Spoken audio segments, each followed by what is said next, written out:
大家好，又係陳元日，今次為大家咧去講解姓名學。好多人咧都成日問，喂，改名係咪數筆畫？我肯定話俾你聽就唔係嘅。咁同埋嚟到講咧，有好多名咧，基本上你唔數筆畫，都會話俾大家聽有啲問題㗎啦。點解？睇片咯。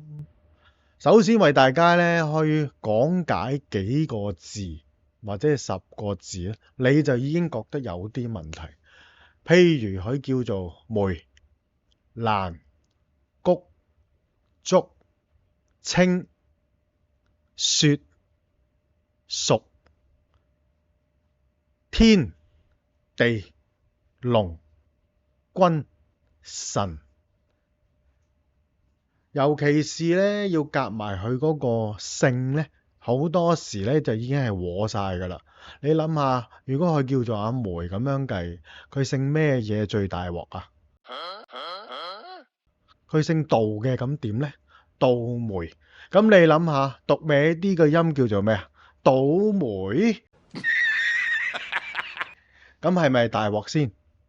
如果你話佢係姓吳嘅，咁好少少嘅。如果佢叫做阿清就吳清，但係會唔會加多個字喺後邊叫做吳楚呢？所以呢啲名呢，好多時呢已經係有問題嘅存在，仲要加埋佢個姓嘅話呢，更加之大鑊。咁基本上呢，剛才我所講嘅話呢，可以重複多一次俾大家聽。有啲名如果你要用嘅話呢，基本佢自己嗰個姻緣感情或者命運嚟到講，已經帶咗一啲不必要嘅詞彙，唔開心或者係感情瓜葛嘅問題都會差啲嘅。你諗下，叫做梅、蘭、菊、竹咁樣講嘅話，佢已經係好似一個妹仔名。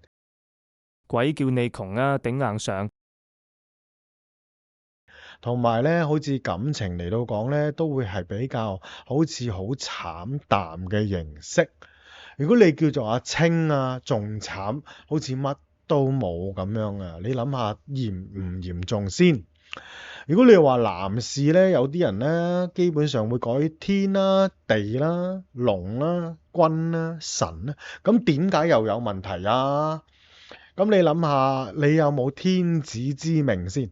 你冇天子之命，你改個天字，你同個天鬥呢？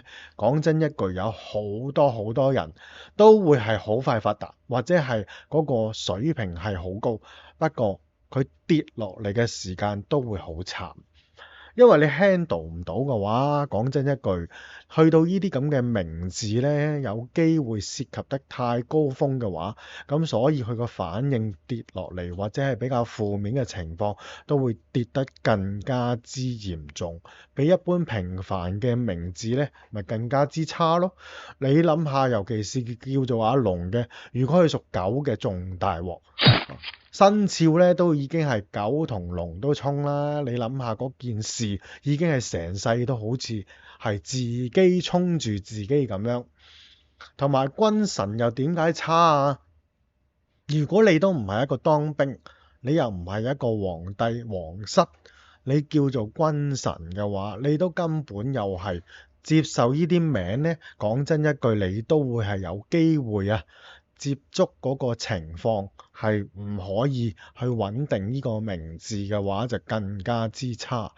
咁你諗下，我由頭到尾呢一堆字都冇講過佢嗰個筆畫，已經知道佢嗰個問題性嘅存在嘅話，咁你諗下，中國人呢，原來喺字眼方面呢，原來運用得非常之有利同埋叻嘅。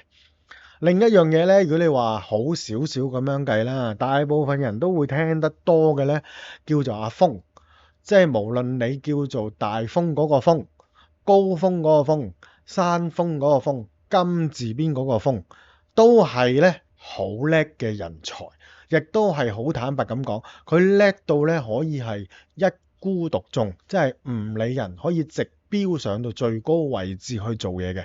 咁當然睇下你條命又 handle 唔 handle 得到，最終咧都要講一句，戴頭盔都好啦。原來睇翻你個八字能唔能夠食到呢啲名最緊要。如果你唔能夠去迎接呢啲名字嘅話呢，而去迎接咗或者係改咗呢啲名嘅話，咁你個問題性或者有好多問題性都會自己衍生出嚟。都係講一句啦，唔怕生壞命，最怕改壞名。有陣時呢啲名都真係玩殘好多人，尤其是小心改名就係要睇翻佢個諧音啊。剛才條片我都有講噶啦嚇，咁所以如果大家仲有好多名字呢，即係依家一條片就冇可能講晒。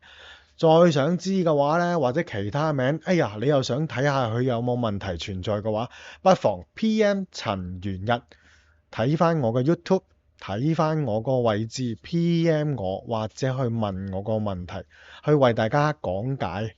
OK， 記得幫手撳 YouTube 嘅鐘仔訂閱同埋分享，多謝晒。